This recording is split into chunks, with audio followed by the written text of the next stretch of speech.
Hi మామ, నాకైతే మీరైతే బాగా సపోర్ట్ చేశారు. ఇప్పుడైతే నేను చూపిస్తాను నీకు ఎంతమంది సబ్స్క్రైబర్లు వచ్చారో. థ్యాంక్ యూ మామ, మీ అందరికీ ఇంకా ఎలా సపోర్ట్ చేయాలని కోరుకుంటున్నాను. నాకైతే చూపిస్తాను ఇప్పుడు. ఇదిగోండి, మీరే చూసుకోవచ్చు ఇక్కడ ఎంతమంది సబ్స్క్రైబర్లు వచ్చారో అయితే నేను చూపిస్తాను ఇప్పుడు. ఇదిగోండి,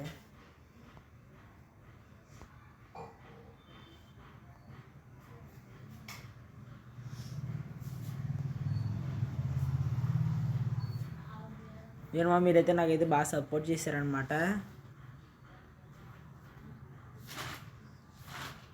నేను మీరే చూడొచ్చు ఇక్కడ పైన అయితే ఉంది కదా సైడ్ 20 సబ్స్క్రైబర్స్ ఉంది ఇక్కడైతే పైన 3.2K వ్యూస్ అయితే వచ్చినాయి. మీకోసం అయితే నేనైతే 5 గంటలు అలా కష్టపడతాను వీడియోల కోసం. అయితే స్కూల్కి వెళ్ళి మరీ కష్టపడుతున్నాను అనమాట. కొంచెం అయితే మీరైతే సపోర్ట్ చేయండి మామ. ఇంకా ఎలాంటి వీడియో అయితే చేస్తూ ఉంటాను అనమాట. మీరైతే సపోర్ట్ చేయండి. థ్యాంక్ యూ అందరికీ. థ్యాంక్ యూ మామ, అందరికీ థ్యాంక్ యూ.